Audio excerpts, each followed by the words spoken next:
Assalamualaikum, selamat pagi semua. Hari ini dah 6 Julai 2023, 17 Zulhijjah. Sekejapnya. Masa Raya Haji hari tu 9, 10, 11. Ya. Sekarang dah 17, maknanya dah seminggu dah. Kita daripada Hari Raya Haji sekarang ini bersiaran bersama anda, bersama dengan Hazrina dan juga Haziq.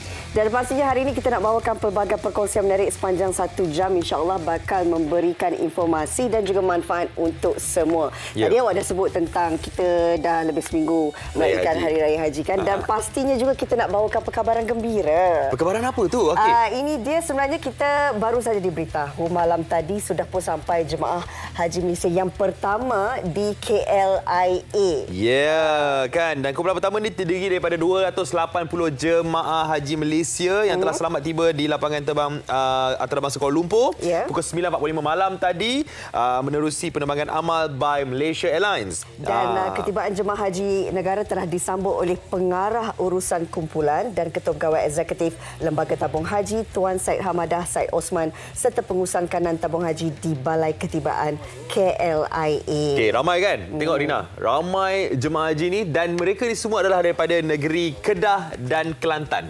Betul. Ya, jadi alhamdulillah kumpulan pertama telah pun selamat tiba balik ke Malaysia. Diharapkan agar kumpulan-kumpulan yang lain pun selepas ini dapat pulang dengan selamat.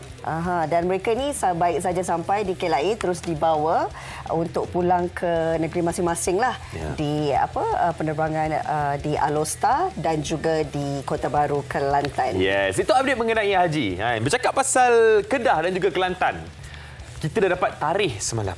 Tarikh apa tu? Tarikh untuk Rina balik kampung. Bukan balik sebarang balik. Ini pengumuman yang dibuat oleh SPR semalam berkenaan dengan hari pengundian bagi PRN. 6 buah negeri, antaranya negeri Selangor, Kedah, Kelantan, Terengganu, kita ada negeri Sembilan dan Pulau Pinang. 6 negeri. Mengundi adalah pada 12 Ogos. Manakala hari penamaan calon jatuh pada 29 Julai 2023. Bermakna bermula 29 itu akan bermula kempen selama 14 hari. Meriah lah. Akan nampaklah banyak poster-poster yang akan digantung, ditampal. Jadi diharapkan agar kempen semua berjalan dengan lancar dan bolehlah kita plan awal sebab kita dah dapat tarikh untuk pulang mengundi. Jadi dah boleh dah beli tiket balik ke kan. Dah boleh dah plan dengan kawan-kawan nak buat kapul ke. Ya, ini adalah hari pentinglah untuk 6 buah negeri ini. InsyaAllah masing-masing mereka yang berada di ke-6 negeri ini boleh menjalankan tanggungjawab anda sebagai rakyat. Ya, yang penting keluar mengundi. Kita ada tanggungjawab untuk kita memilih siapa pemimpin untuk mengetuai kawasan kita tu. Jadi diharapkan agar kita turun mengundi, jangan sampai tak turun mengundi. Nanti kira undi tu peratusan untuk orang yang tak keluar mengundi tu lagi tinggi daripada orang yang keluar mengundi. Okay? Baik, ini cerita tentang tarikh penting pilihan raya negeri. Kita nak bawakan juga dari segi cuaca. Ramalan kita pada pagi ini sehingga jam 10.10 pagi nanti. Ini cuaca hari ini, bukan cuaca pada hari mengundi. Cuaca hari ini dijangka cerah di Kuala Lumpur, tapi di Kuching dijangka hujan pagi ni. Sehingga 10 pagi ya? Betul. Di Kota Kinabalu, Labuan, Kanga, Petaling Jaya, Kota Baru, Alor, Kuantan, Ipoh, Senai dan juga Putrajaya dijangka cerah. InsyaAllah. Itu antara ramalan pagi ini. Tetapi kami juga nak bawakan tentang amaran ribut petir dan juga hujan lebat di mana di Perak, Pahang, Johor, Sarawak dan juga Sabah berserta Terengganu. Dan wilayah Persekutuan Labuan pun dijangka ada amaran ribut petir hari ini yang dikeluarkan pukul 5.45 pagi tadi. Alright, jadi itu adalah update cuaca. Tapi hari ini kita nak bercerita mengenai tajuk untuk hari ini sangat sesuai untuk kita yang hari-hari keluar pergi kerja melalui lebuh raya. Memang kita ada banyak pilihan lebuh raya sekarang dekat especially dekat Lembah Kelang, kat Selangor, dekat KL ada banyak lebuh raya, lagi-lagi banyak lebuh raya baru yang dibina. Sebagai pengguna lebuh raya, adakah anda merasakan ianya adalah satu kelebihan untuk kita lah untuk pergi ke tempat kerja tanpa melalui kesesakan lalu lintas, ataupun sama je ada lebuh raya, tak ada lebuh raya, anda tetap berhadapan dengan kesesakan lalu lintas. Nak tahu lebih lanjut, kami nak bawakan perkongsian ketika ini bersama dengan wartawan kita ya. Ya, Afiq yang sekarang ini berada di Lebuh Raya Persekutuan sekarang pukul 9.36 pagi. Afiq, silakan. Selamat pagi saya ucapkan kepada semua penonton Malaysia hari ini, dan sekarang ini saya berada di sebuah jejantas yang merintangi Lebuhraya Persekutuan untuk membawa anda melihat sendiri bagaimana situasinya dan juga keadaannya hampir setiap hari yang dilalui oleh pengguna jalan raya yang bekerja di ibu kota dan juga di Seremban dan kawasan di sekitarnya lah. Jadi saya nak bawa anda untuk melihat sendiri bagaimana situasinya supaya anda dapat melihat dengan lebih jelas. Seperti mana yang kita tahu hari ini kita nak melihat bagaimana Lebuhraya adakah menyelesaikan masalah kesesakan di negara kita ini. Tetapi kalau kita lihat di Lebuhraya Persekutuan ini adalah di mana mereka-mereka yang ingin bekerja ataupun pergi ke ofis ataupun mungkin ada yang nak berjumpa dengan klien. Kalau boleh anda lihat di sini yang di sebelah kanan ni, yang di lorong kecil ni adalah mereka yang daripada dia punya horn tu memang macam itulah. Kadang-kadang bila dah sesak ni kita tak boleh nak kawal marah. Itu yang ada horn sini, horn sana kan. Okey, kalau kita tengok di laluan yang kecil ni adalah mereka yang dari Bangi, dari Seremban yang ingin menuju ke Shah Alam dan juga ingin menuju ke Petaling Jaya di sebelah sana, dan juga di lorong yang besar sedikit ni di sebelahnya adalah mereka yang memandu dari arah Kuala Lumpur dan juga ibu kota. Tetapi tak kisahlah dari mana pun mereka, sama ada dari Bangi ataupun dari Seremban ataupun dari Kuala Lumpur, semuanya sebenarnya ingin menuju ke arah Klang, Shah Alam dan juga Petaling Jaya. Ataupun di sana juga kalau boleh anda lihat sebentar lagi saya akan tunjukkan ada juga Lebuhraya Sprint dan juga Kerinci Link, yang mana disebabkan ada kemudahan-kemudahan inilah terdapatnya pertukaran lorong antara pemandu menyebabkan kesesakan boleh berlaku. Okey, apa yang saya maksudkan? Jom saya tunjukkan kepada anda bagaimana boleh berlakunya pertukaran lorong antara kenderaan ini. Okey. Baik, kalau boleh anda lihat tadi saya dah kata dah, yang dari arah Kuala Lumpur mereka berada di sebelah kanan, tapi ada antara mereka yang ingin bergerak ke arah Kerinci Link ataupun Lebuhraya Sprint, menyebabkan mereka perlu untuk masuk ke lorong sebelah kiri. Tetapi di lorong sebelah kiri pula dah ada kenderaan-kenderaan daripada Bangi dan Seremban tadi. Jadi menyebabkan kenderaan dari Bangi ni pula mungkin mereka nak menuju ke arah Klang, mereka pula ingin tukar lorong ke sebelah kanan. Jadi disebabkan pertembungan inilah yang menyebabkan kesesakan jalan raya boleh berlaku di Lebuhraya Persekutuan ini. Dan apa yang menyebabkan keadaan di sini lebih teruk adalah sekarang ini sedang berlangsung orang kata macam pembinaan untuk Lebuhraya SPE. Kalau boleh anda lihat di sana, menyebabkan ada beberapa lorong yang terpaksa ditutup untuk memberi laluan kepada kerja-kerja pembinaan. Dan apa yang merisaukan ataupun yang menyebabkan kita menimbulkan tanda tanya jugalah, adakah SPE nanti juga akan laluan exitnya juga di sini, menyebabkan akan ada 3 lorong ke nanti? Itu yang mungkin menjadi tanda tanyalah kepada kita semua pengguna jalan raya, dan sekiranya betul mungkin boleh menyebabkan kesesakan yang lebih teruk lah. Okey, jom saya tunjuk kepada anda pula bagaimana keadaannya bagi kenderaan yang dari arah Klang, Shah Alam ataupun Petaling Jaya yang ingin menuju ke ibu kota. Tak jauh beza, sama juga terdapat beberapa lorong untuk mereka lalui. Kemudian apabila berlakunya pertukaran lorong, itulah yang menyebabkan berlakunya kesesakan yang agak teruk lah di sini. Dan apabila berlakunya kesesakan boleh menyebabkan kita kadang-kadang boleh menyebabkan stres dan juga terkejar-kejar lah untuk ke tempat kerja, menyebabkan kita sekarang stres mungkin disebabkan juga oleh nak pergi kerja pun belum sampai lagi dah rasa stres, apabila dah sampai lagilah bertambah stres. Tapi inilah antara realiti yang harus kita lalui. Dan boleh kalau anda lihat ini adalah contoh bagaimana kenderaan ini terpaksa bergerak perlahan disebabkan ada beberapa kenderaan yang mungkin sendiri keliru, tak tahu nak pergi lorong yang mana satu, nak pergi lorong kiri ke nak pergi lorong kanan ke, menyebabkan berlakunya kesesakan. Dan sepanjang pemerhatian kami juga dari pagi tadi, kami dah tiba sekitar jam 8 pagi, sepatutnya kalau diikutkan tak boleh ada kenderaan-kenderaan berat, lebih-lebih lagi yang membawa muatan untuk melalui kita punya Lebuhraya, terutamanya pada waktu puncak. Tapi kalau kita lihat sebenarnya ada je kenderaan-kenderaan berat yang melalui Lebuhraya ini, menyebabkan berlakunya kesesakan jalan raya. Kalau boleh anda lihat, walaupun mungkin tidak mencapai 75,000 kilogram ke atas, tetapi masih juga kenderaan berat yang menyebabkan kesesakan di Lebuhraya ini. Jadi untuk pengetahuan anda juga, semalam saya sempat untuk meninjau beberapa lagi Lebuhraya selain daripada Lebuhraya Persekutuan. Ada juga beberapa Lebuhraya lain yang baru juga dibina tetapi sudah pun berhadapan dengan masalah yang sama, iaitu masalah kesesakan. Jom kita saksikan laporan ini untuk anda lihat di mana lagi Lebuhraya yang mengalami kesesakan di negara kita. Silakan. Pembinaan Lebuhraya amat signifikan sebagai satu sistem pengangkutan bagi menghubungkan sesuatu kawasan. Di Lembah Kelang sahaja, terdapat lebih daripada 7 Lebuhraya, antaranya Konsortium Expressway Shah Alam Selangor, KESAS, Maju Expressway MAX, Sistem Penyuraian Trafik KL Barat Sprint, Kuala Lumpur Kuala Selangor Expressway LATA serta Lebuhraya Lingkaran Tengah 2. Lebuhraya Lingkaran Tengah 2 atau MRR2 merupakan sebuah lebuhraya lingkaran yang menghubungkan kawasan kejiranan di sekitar sempadan wilayah Persekutuan Kuala Lumpur dan Selangor. Keseluruhan sistem lebuhraya lingkaran ini merangkumi laluan Persekutuan, Lebuhraya Damansara Puchong dan Lebuhraya Shah Alam. Berdasarkan tinjauan pada waktu puncak sekitar jam 8 hingga 10 pagi, aliran trafik bergerak perlahan menghala ke Kuala Lumpur. Situasi ini berlaku disebabkan pertembungan antara kenderaan dari Ulu Klang dengan Lebuhraya Duta Ulu Klang Diuk. Meskipun tiada sebarang kemalangan, kesesakan turut berpunca daripada aktiviti kenderaan yang saling bertukar lorong. Bagi menampung sebahagian trafik yang lazimnya menggunakan MRR2 sehingga sesak, Lebuhraya bertingkat Sungai Besi Ulu Klang Suka Fasa 2 mula dibuka pada 16 Jun lalu. Lebuhraya sepanjang 24.4 km ini dijangka dapat memendekkan masa perjalanan sehingga 50 minit serta menjadi laluan alternatif bagi menampung kapasiti kira-kira 100,000 pengguna MRR2 sehari. Tinjauan kami mendapati terdapat sejumlah kenderaan yang menggunakan lebuhraya baharu ini menghala ke arah ibu kota. Malah kesesakan hanya berlaku disebabkan oleh kenderaan yang beratur sebelum memasuki tol.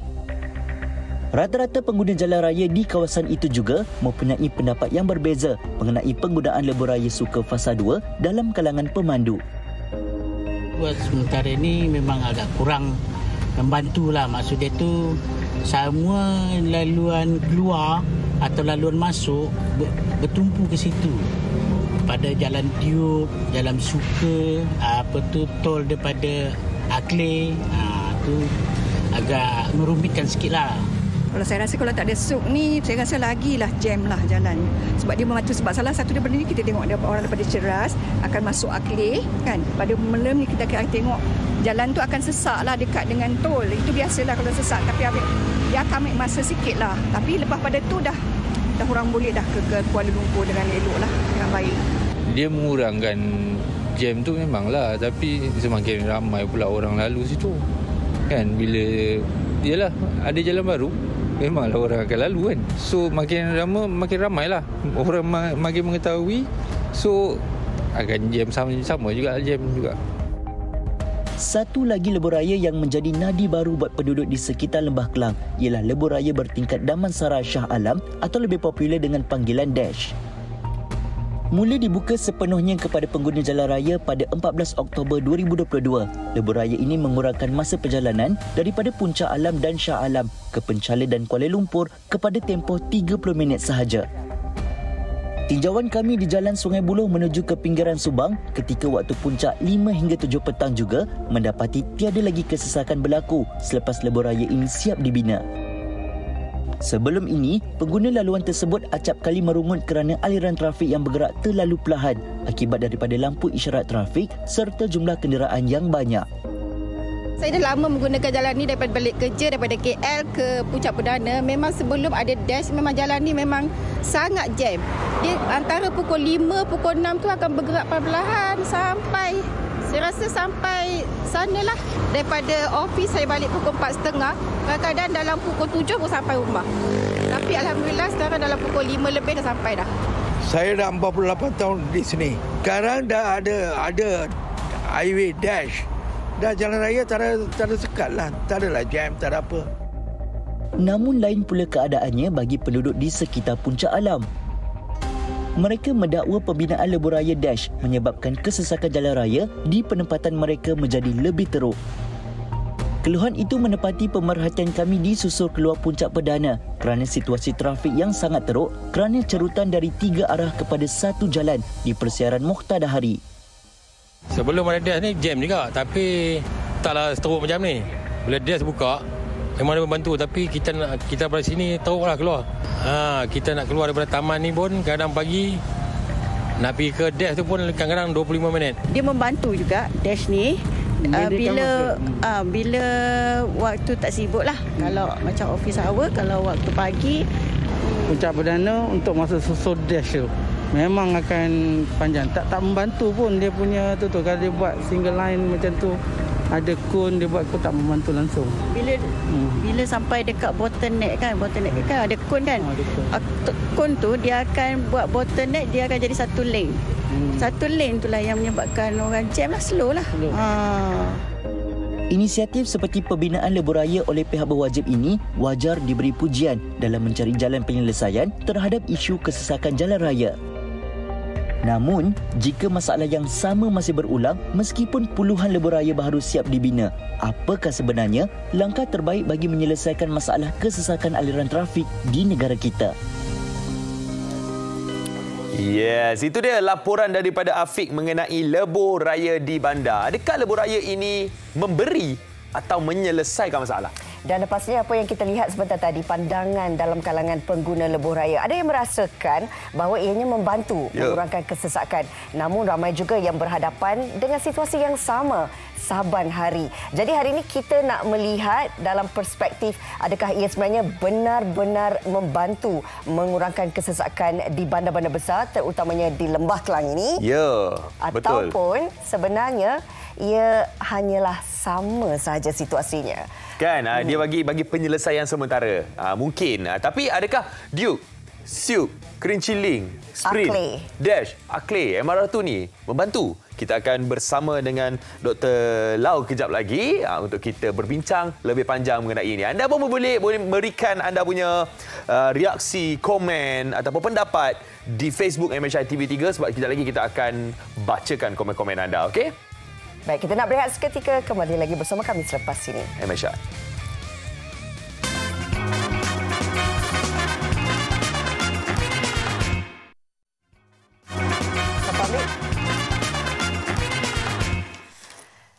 Kembali lagi bersama kami di Malaysia hari ini. Seperti yang dijanjikan, kita nak bawakan perkongsian berkenaan dengan lebuh raya di bandar. Adakah ia satu penyelesaian kesesakan? Jom kita bersama dengan tetamu istimewa kita. Ini dia, Dr. Loh Teck Hua, Ketua Pusat Pendidikan Keselamatan Jalan, Fakulti Kejuruteraan UPN. Terima kasih bersama kami pagi ini. Selamat pagi, Doktor. Selamat pagi.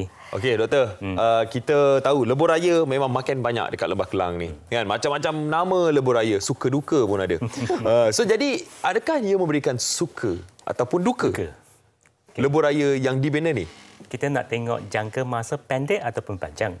For short term memang dia ada bantulah. Tapi dia macam hubungan antara ayam dengan teruk. Lagi banyak ayam, lagi banyak telur. Dia akan menarik lagi lebih ramai pengguna baru. Dan tambah pula, kita tengok, jika buat tinjau yang simple lah. Kita tengok semua kereta, kebanyakan kereta seorang saja. Bawa kereta sebesar ni, tapi bawa seorang saja itu. Dia tak cost efektif. Itulah sebab utama mengapa dia ada kesesakan. Seorang satu kereta. Satu kereta. Bukannya buat kapur ke apa. Disebabkan pembinaan itu menyebabkan orang rasa lupakan pengangkutan awam, memilih untuk bawa kita sendiri pergi ke pejabat. Sebab kita nak door-to-door service. Kita tak nak jalan. Kita mungkin tak berapa yakin lagi terhadap perkhidmatan kenderaan awam. So that's why nampak banyak kereta, lepas tu jam. Kalau kita lihat itu dari sudut jangka pendeknya, mungkin ia membantu dan ia bersifat sementara. Tetapi kalau ianya dibina, dan bagaimana pula dari segi kesannya untuk jangka panjang, Doktor? Jangka panjang tu jam akan balik. Dia mesti balik, dia ambil masa, lepas tu dia akan balik. Saya masih ingat, dulu NKVE 3 lolong. Lepas tu dia tambah 1 lolong macam mewah. Tak lama, tak sampai 1,5 tahun tu, dia balik keadaan asal. Dia jam. So, that's why saya kata, jika kita tengok, kita dah cukup banyak city highway dekat Malaysia, dekat Kuala Lumpur. Kita nak mina lagi itu, kita mesti ada menampung social cost. Bukan satu generasi, bergenerasi. Mungkin sampai kita punya cucu pun mesti bayar juga. Okay? So, dan bila kita kata kita nak selesaikan kesesakan tu, kita mesti faham mekanisme pembentukan kesesakan.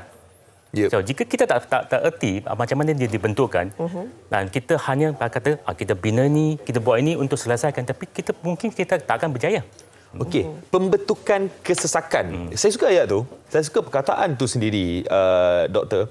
Di mana pembentukan kesesakan ni bukan di dalam lebuh raya. Tapi pembentukannya adalah di luar. Betul. Sebelum lebuh raya dan juga selepas lebuh raya. Dan kalau kita dengar tadi luahan perasaan daripada penduduk-penduduk mengatakan kesesakan tu mengganggu kawasan kejiranan mereka.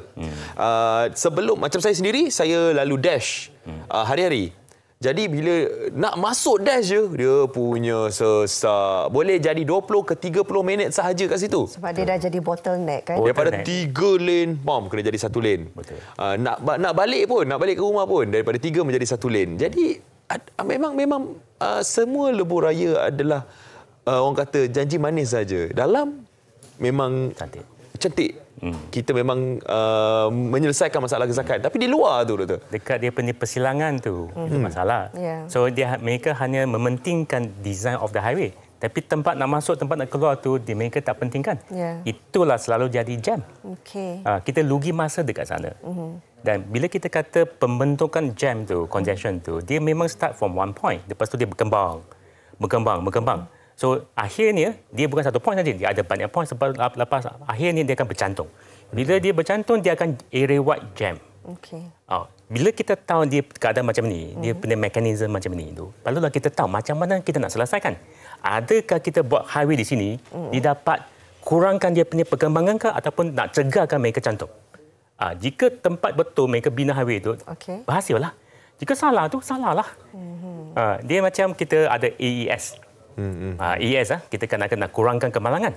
Bila dia pasang AES sana tu cantik, kadar kemalangan kurang, tapi dekat bawah sana banyak kemalangan. So kita hanya memindah masalah. Kita bukan selesaikan masalah. Memindahkan masalah. Sebab kalau kita lihat tujuan utamanya, kita nak menggalakkan lebih ramai pengguna-pengguna jalan raya ini menggunakan pengangkutan awam. Sekurang-kurangnya 40%. Tetapi hakikatnya, apabila adanya lebuh raya, bak kata salah seorang pengguna lebuh raya sebentar tadi, masing-masing ingin mencuba jalan yang baru. Apatah lagi bila Doktor sentuh, setiap orang bawa satu kereta. Dan ini yang akan menambahkan lagi kesesakan. Itu belum lagi kalau kita nak sentuh aktiviti pertukaran lorong. Jadi bagaimana sebenarnya dalam situasi hari ini, walau ada banyak lebuh raya sekalipun, walau kita rasa ini adalah satu kemudahan yang terbaik, tapi kita masih lagi berhadapan dengan kesesakan setiap pagi. Apa yang boleh kita laksanakan sebagai pengguna yang bijak? Okey. Kita punya masa depan is on public transport. Okey. Ramai orang masih tak erti betapa baiknya kita nak guna public transport. Jika kita tengok banyak bandar yang moden, yang maju, for example like London, New York tu, kita nampak more than 40% penduduk tu dia guna public transport. Saya masih ingat saya punya supervisor, profesor. Dekat sana saya jumpa mereka dalam train. So mereka amat suka guna public transport. Tapi sekarang ni kita tengok kita pun masalah ialah ramai orang tak suka. Banyak masalah. Dan kita nak tahu kita punya polisi itu adakah kita nak pentingkan public transport ataupun private transport. Pembinaan highway itu ialah kita seolah-olah mendorong, mengalahkan penggunaan private transport. Promosikan tu. Tapi kita tengok kita bina bilion-bilion, kita bina LRT, MRT. So kita punya direction of the policy dia tak jelas. Kita nak pergi mana? Akhirnya 20 years ago later ataupun 10 tahun later tu kita nampak masalah masih wujud lagi. Okey. Maknanya boleh dikatakan lebuh raya ni masih lagi belum dapat menyelesaikan masalah kesesakan. Belum lagi. Adakah sebelum sesuatu pembinaan lebuh raya itu dilaksanakan, ada kaji selidik yang dilakukan? Ada mungkin kita melihat dari segi kebaikan dan keburukannya, sebab kalau sebelum ini pun ada juga lebuh raya yang dirancang tetapi tidak jadi kerana ada bantahan dan sebagainya. Bagaimana, Doktor? Memang ada. Saya masih ingat ada suatu highway baru dicadangkan nak bina melalui UPM. Akhirnya tak jadi sebab kita bantah. Kita bantah sebab kita kata kita ada banyak hutan, ada banyak haiwan. So tak benarkan. Memang ada banyak highway. So setiap highway mereka nak bina, nak cadang tu, mereka mesti dapat kelulusan banyak pihak. EPU pun mesti dapat kelulusan daripada EPU. So bukan semua highway tu dapat dibina dengan senang. Ya betul, sebab melalui banyak tanah, hutan-hutan dan perlu keizinan juga kan, izin daripada owner sendiri. Tapi doktor, kalau kita tengok pembinaan highway di Lembah Kelang ni adalah satu orang kata aktiviti. Banyak promosi sekarang ini masuk ke highway, tapi dengan kosnya. Kalau kita tengok kos untuk lalu highway tersebut, pergi balik mungkin boleh pergi ke 8 hingga ke 10 ringgit.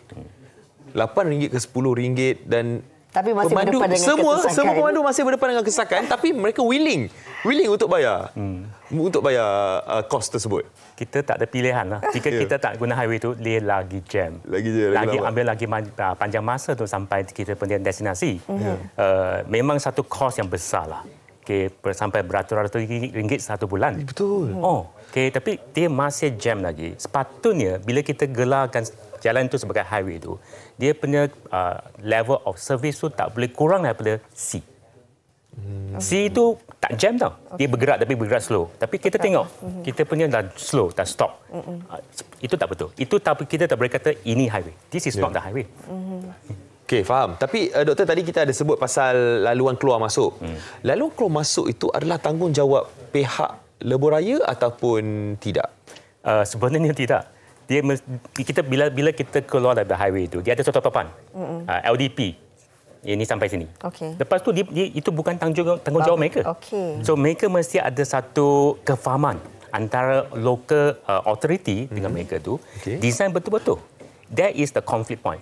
Bila keluar tu tak boleh masalah. Maknanya dia tak kisahlah ya kan. Apa jadi ya? Itu yang saya risau. Memang satu hari kita ada tanpa toll plaza tu. It's good. Tapi apa yang saya risau, satu hari bila kita tak ada toll tu, lagi ramai kereta tu lagi laju mereka sampai ke titik jam tu. Akan tambah masalah. So sebelum kita masukkan toll plaza, kita mesti selesaikan conflict point tu.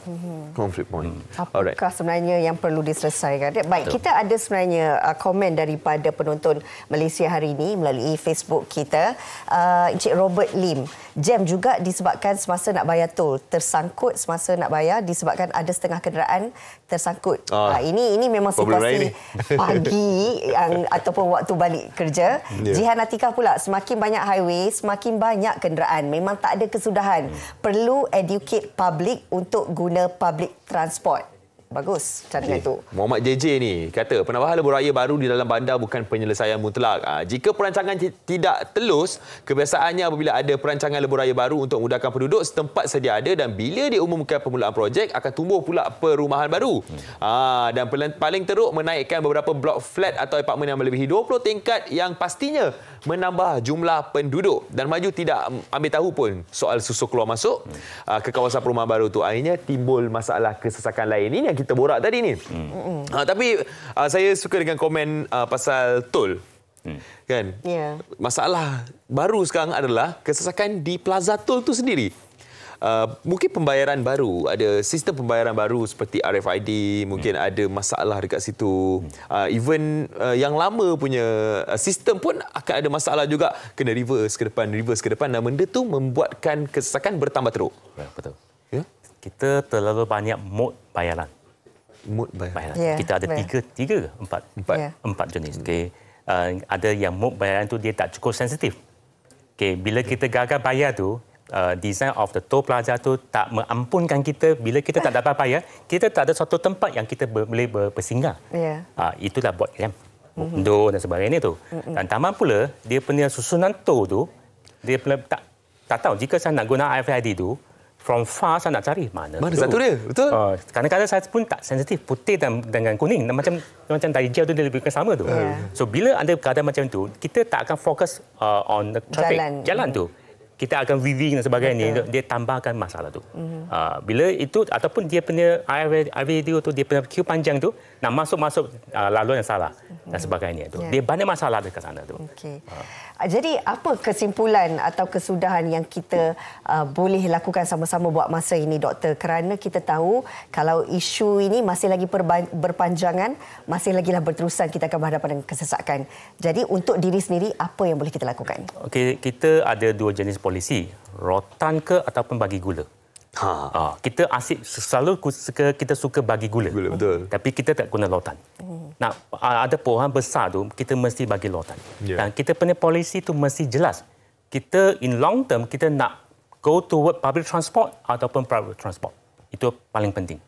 Jika kita nak pergi ke public transport tu kurang bina highway. Yang highway yang kita ada sekarang ni dah cukup sempurna. Cukuplah. Kita tengok dia punya network dia sambung sebagainya. Dia memang dah cukup. Okey, dan satu lagi tu bila kita nak bagi satu penyelesaian tu, kita mesti buat kajian dengan sepenuhnya. Bukan kita kata kita sakit perut, ubati perut. Kita sakit mata, ubati perut. Mata. Kita mesti tengok tempat yang lebih besar. Where is the problem? Kadang-kadang bukan ini solution tapi kita solution dekat sana. Kita mesti tengok jauh sikit. Baru kita dapat solution yang lebih sustainable. Cuba untuk prevent. Cuba untuk prevent lah. Okey, tapi ada satu komen yang menarik daripada Facebook yang kita nak bacakan sebelum kita tutup perbincangan kita hari ini. Daripada Syahir Shah kata, lagi banyak lebuh raya, lagi banyak kenderaan yang akan masuk. Tingkatkan kualiti pengangkutan awam, work from home. Flexible working hour. Saya setuju ni. Ya, betul. Mungkin ini juga salah satu penyelesaian untuk kurangkan kenderaan di lebuh raya. Anda juga boleh fikirkan kalau ada ramai dalam kalangan kita tu duduk berdekatan, buatlah kapul. Ya, bincanglah dengan jiran-jiran kan yang mana kerja dekat-dekat tu untuk kita buat kapul. Dan kalau boleh kita cuba untuk gunakan pengangkutan awam. Betul. Kan, gunakan sebaik mungkin pengangkutan awam yang telah pun disediakan dan diharapkan agar pengangkutan awam pun dapat ditingkatkan keselesaannya, sistemnya supaya lebih lancar. Okey, jadi itulah dia perbincangan kita hari ini mengenai lebuh raya di bandar. Adakah satu penyelesaian? Jadi kesimpulannya bukan. Angguk je daripada Dr. Lau. Dia bersifat sementara. Ya, bersifat sementara. Terima kasih Dr. Law Teck Hua, Ketua Pusat Pendidikan Keselamatan Jalan, Fakulti Kejuruteraan UPM. Bersama kita berkongsi tentang topik ini. Kita nak berehat sekali lagi, Haziq. Betul, kita rehat dulu. Kembali selepas ini dalam Malaysia Hari Ini.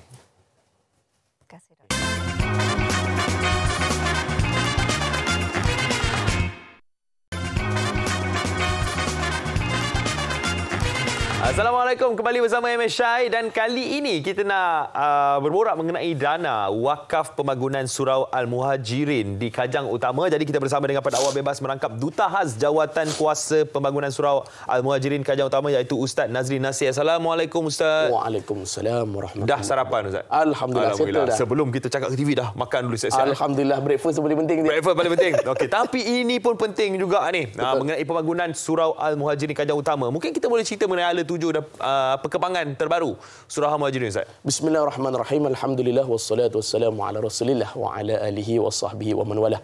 Jadi pertama Zik, kapasiti penduduk Surau Al-Muhajirin Kajang Utama sekarang Zik, alhamdulillah bertambah baik. Alhamdulillah. Proses dana pun semakin lama semakin bertambah baik.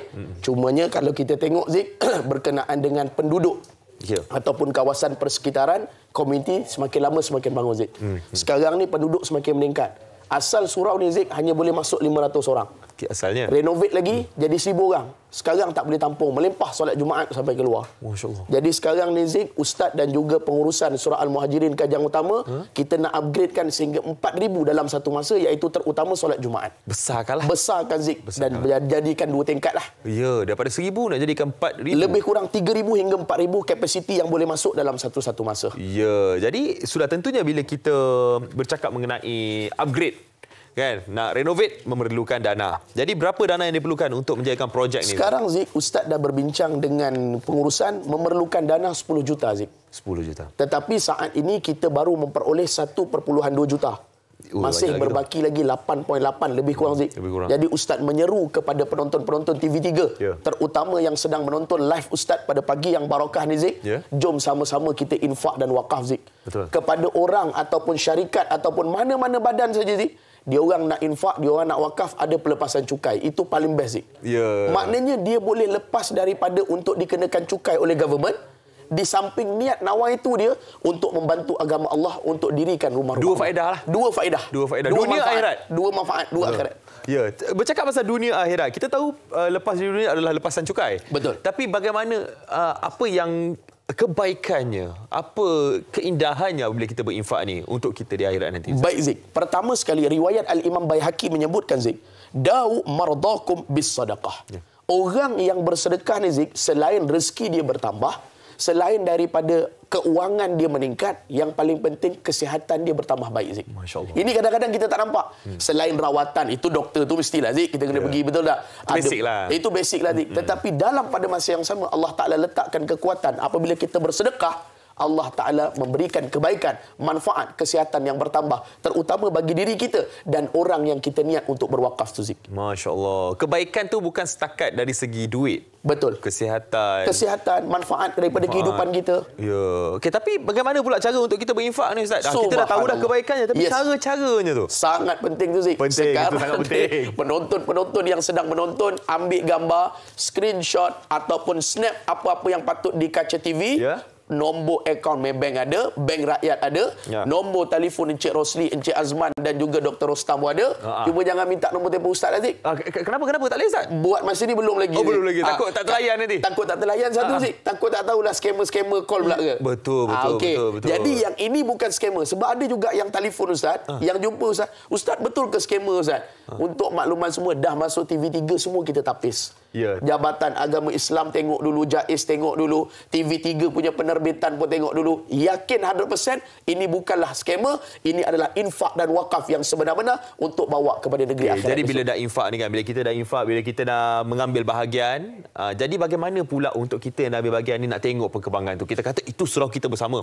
Untuk kita tengok perkembangan-perkembangan tu di mana, Ustaz? Subhanallah, alhamdulillah. Itulah tujuan utama kita baru-baru ni, Zik. Selain daripada ibadah korban yang kita buat baru-baru ini, alhamdulillah, Surau Al-Muhajirin juga bekerjasama dengan fakulti di UKM untuk jalankan antaranya tempat motivasi kepada murid-murid sekolah. Diorang JV, Zik, ambil satu tempat yang paling terbaik.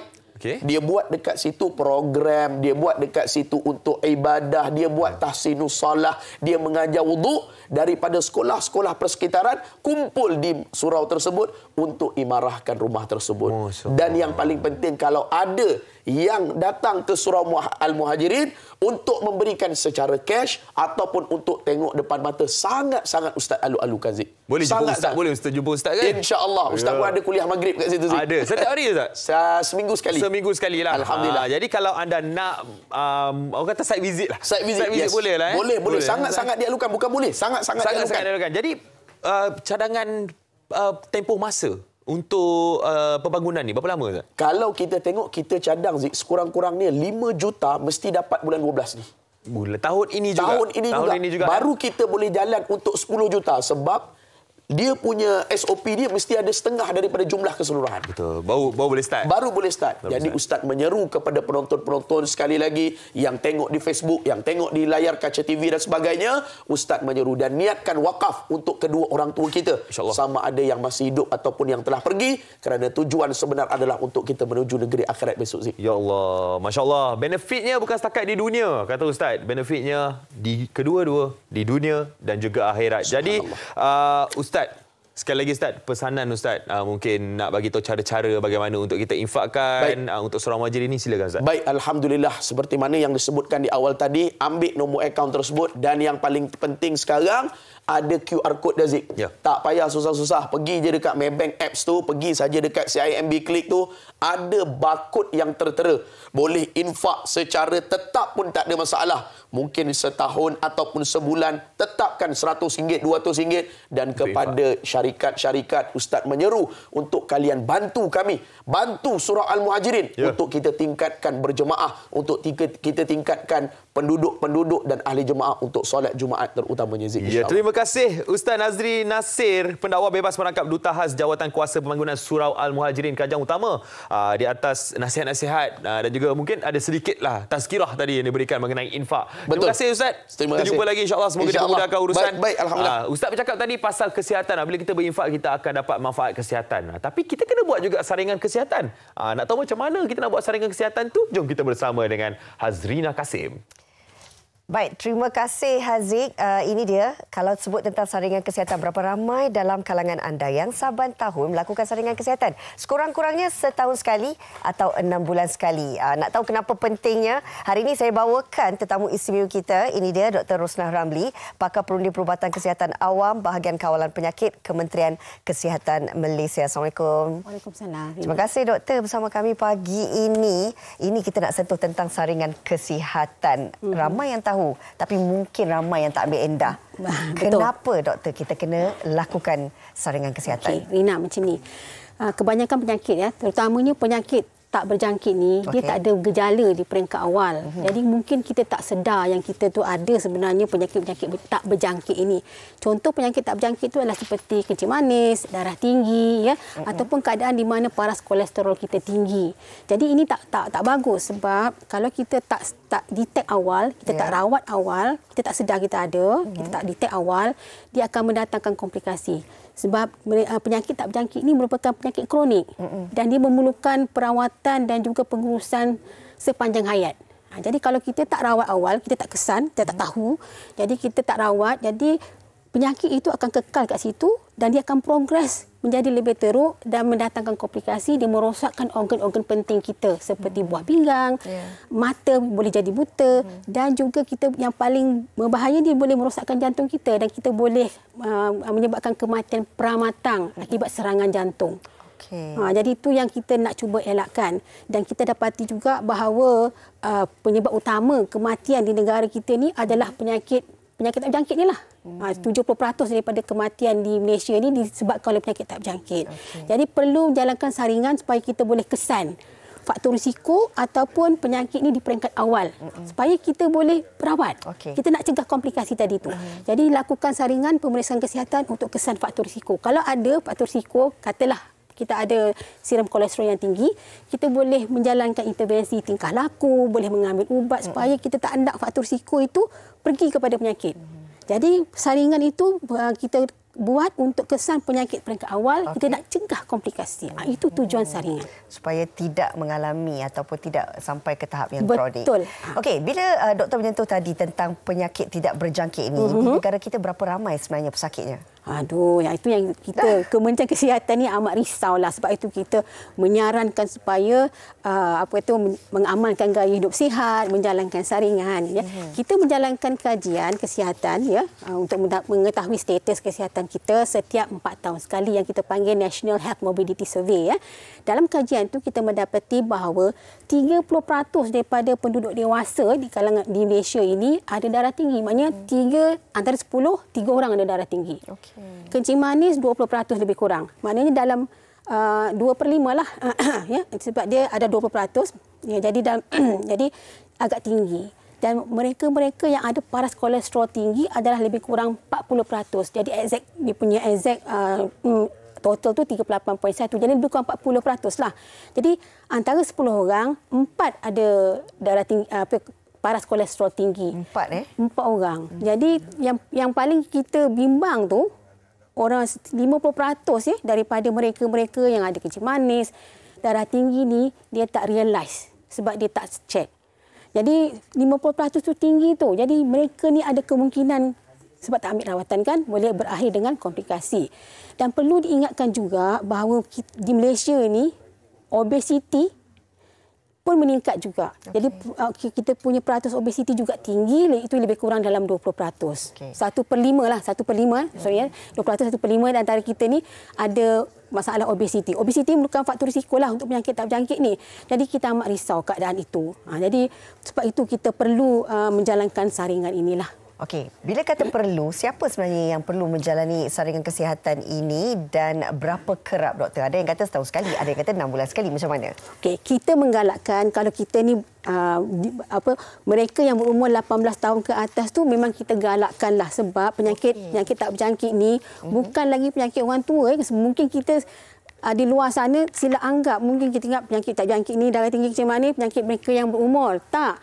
Orang muda pun ada dan kajian juga mendapati bahawa peratus mereka yang tak sedar ada penyakit darah tinggi ataupun kencing manis ini lebih tinggi di kalangan mereka yang muda. Jadi kita galakkan mereka yang berumur 18 tahun ke atas buat saringan.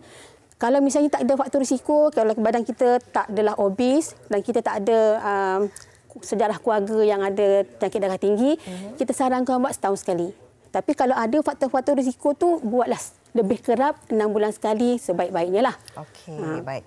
Doktor, kami juga difahamkan bahawa KKM akan memulakan program Madani Afiat yang akan dilancarkan di Selangor pada 9 hari bulan ini. Jadi, pasti ramai nak tahu. Doktor boleh jelaskan tak tentang Madani Afiat? Okey, Madani Afiat ini satu program yang diinisiatkan oleh Pejabat Menteri Kesihatan kita lah. Okey.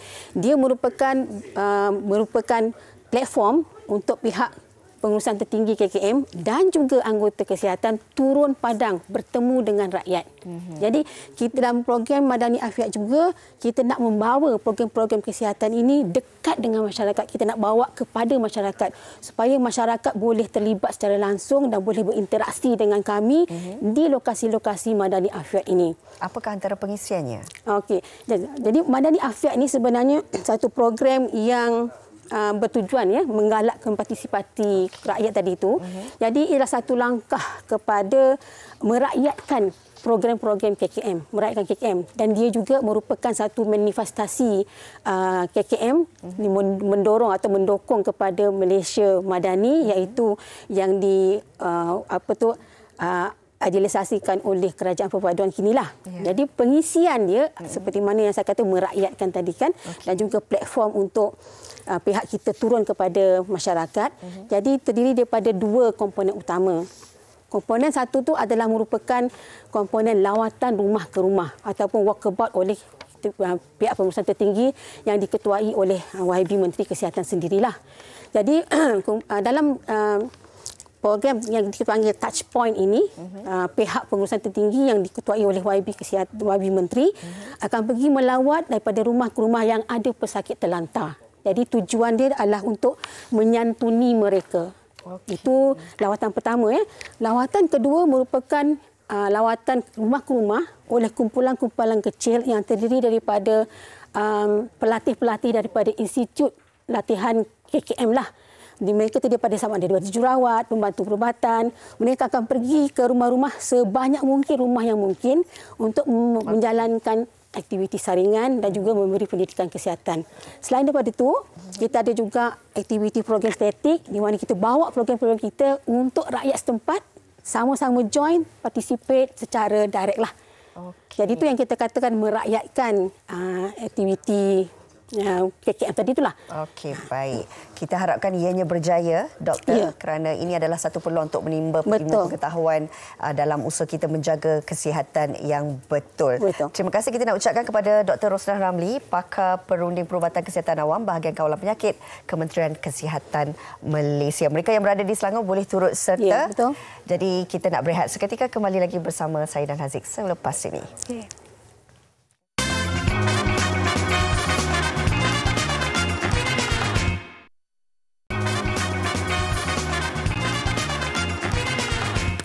Apa yang ceria sangat tu?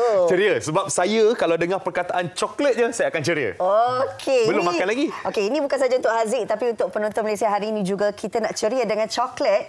Kita akan bersama dengan 2 tetamu istimewa kita. Okey, kita bersama dengan Mr. Lee Sun Yuan, pengurus pemasaran dan penyelaras Lis Coco, dan juga Mr. Michael Wu Wen Chen, pengasas Kokoro dan juga kedai coklat. Wah, saya suka. Saya terus senyum bila sebut perkataan coklat ni. Tapi mungkin boleh cerita dulu bagaimana pelibatan anda berdua dengan coklat. Mungkin Mr. Lee boleh ceritakan dulu.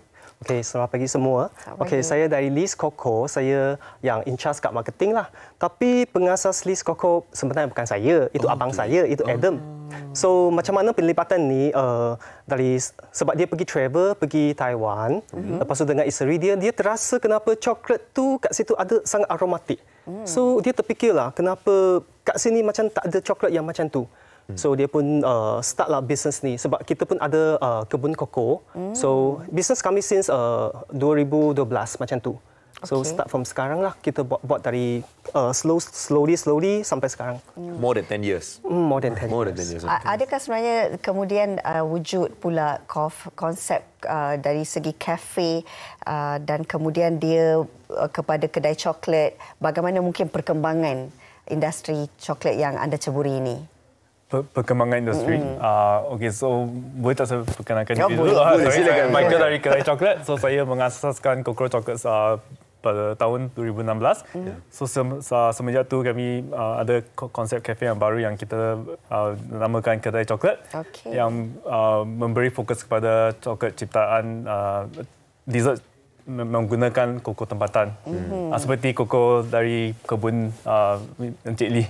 Okey, tapi cakap pasal koko tempatan kan, coklat antarabangsa, coklat import adalah selalu orang cakap, oh saya beli coklat ni daripada luar negara. Wah, kan nampak mewah apa semua. Tapi sebenarnya coklat tempatan pun sebenarnya agak mewah dan juga berkualiti. Memang. Betul. Kan? Tapi kenapa orang tak orang kata tak support coklat tempatan ni seperti diorang support coklat import? Okey. Mungkin.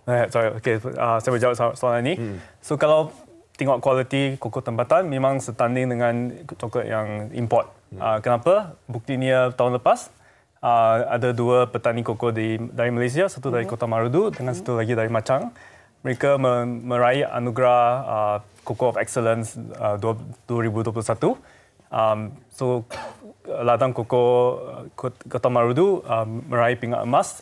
Ladang koko di Machang meraih pingat gangsa. So yang ini memang award yang reputable lah dari mula tahun 2009. So hanya 50 sampel daripada sampel 253 yang ada yang selected lah. So itulah. Bila kita sentuhkan tentang ceria dengan coklat, kita tahu ramai kat sini penggemar coklat, termasuk Haziq dah tak sabar nak makan coklat. Tapi pastinya ramai juga nak tahu apa sebenarnya kebaikan coklat ini yang mungkin kita kurang ambil peduli. Okey, mungkin dari part ini saya boleh terangkan sikit. Okey, kat pasaran actually ada 2 jenis coklat. Yang satu kita panggil compound, lagi satu tu panggil couverture. So kalau nak sihat memanglah kepada couverture. Kenapa? Sebab couverture tu dia kandungan cocoa mass, kita panggil cocoa mass dengan cocoa butter yang tinggi. So yang 2 komponen ni dia sangat kaya dengan antioksidan kita panggil. Itu panggil flavonoids. So flavonoids ni dia memang bagus untuk mencegah semua tu radikal yang bebas yang ada kat macam kesihatan. So kalau you nak yang sihat memang kena look for couverture type lah. So kat compound, usually kat market tu yang kita makan tu memang sedap. Tapi compound tu biasa dia sudah ada tambah banyak bahan sampingan tu. Jadi itu mungkin sedap sajalah. Kalau nak kata sihat tu, you kena memang nak target kepada coklat couverture saja. Nak jaga kurus badan ke, nak semua ke couverture. Itu memang paling bagus tu. Boleh, ada pilihan coklat. Ada pilihan coklat yang boleh jaga badan. Tapi untuk kita tingkatkan lagi industri coklat tempatan ni. Jadi Mr. Michael, bagaimana, apa usaha yang dilakukan sekarang? I think paling pertama education. So kita perlu meningkatkan usaha untuk market education lah. So seperti apa yang kita buat di Kedai Coklat, kita selalunya ada collaboration session, sharing session dengan local cocoa brands macam Lee Coco, yang mana kita expose the public to other flavors of chocolate. So tidak semestinya pahit dan manis saja. Ada rasa buah, rasa masam manis sikit, itu tak semestinya berbeza, tak baik. Ada rasa yang berbeza tapi masih baik juga. So itu yang kita cuba buat di ada R&D-nya lah yang kita nak buat selepas ni kan. Tapi kan saya terfikir bagaimana kita nak tahu coklat yang kita makan tu memang adalah coklat yang berkualiti. Bagaimana kita nak tentukan tips dia? Okey, ini senang saja. Bila you makan coklat itu especially after taste. Kalau you makan satu coklat tu lepas tu makan macam tekak macam lidah macam berminyak sikit kan, itu memang dia sudah ada banyak campuran. Kalau coklat sebenarnya dia tak akan terasa macam tu. Dia rasa macam mana? Dia rasa macam smooth saja. Dia melt. Dia melt dengan dia smooth saja. Itu sebab dia pakai itu kandungan cocoa butter yang tinggi. Kalau dia tak pakai cocoa butter tinggi, dia pakai macam hydrogen oil, dia memang akan terasa macam tu. Itu sebab dia bila makan coklat yang macam ni, dia akan rasa tak seronok lah macam tu. You macam Okey, itu tips dia. Mungkin anda boleh dapatkan tips tu sebab esok adalah Hari Coklat Sedunia. Betul. Okey, jadi mungkin ucapan. Wah. Silakan. Ucapan. Silakan. Apa ucapan untuk Hari Coklat? Pesanan-pesanan untuk penggemar coklat. Okey, so untuk World Chocolate Day, saya I urge you untuk terokai coklat tempatan sebab memang kita memang ada brand yang setanding dengan coklat import lah. Okay. So you'll be pleasantly surprised. Okay. Yes. Jadi untuk anda mengetahui lebih lanjut tentang usaha Adam dan Michael dalam mengukuhkan lagi industri coklat tempatan, anda boleh layari laman web News Straits Times dan juga Juice dan klik pada artikel. Okey? Ceria dengan coklat. Terima kasih kita nak ucapkan kepada Cik Lu Sun Yuan dan juga Cik Michael Wu Wen Chen yang hari ini berkongsi dengan kita pelbagai manfaat coklat ini. Jangan lupa, kita dah sampai ke hujung siaran. Terima kasih kepada semua penonton MA Share pagi ini. Esok kita akan kembali lagi membawakan topik kos sara hidup. Ya. Kita kena plan betul-betul kos sara hidup kita dan plan kos untuk beli coklat. Jadi terima kasih kepada anda yang menonton kami pada hari ini. Kita jumpa lagi. Assalamualaikum. Bye. Thank you.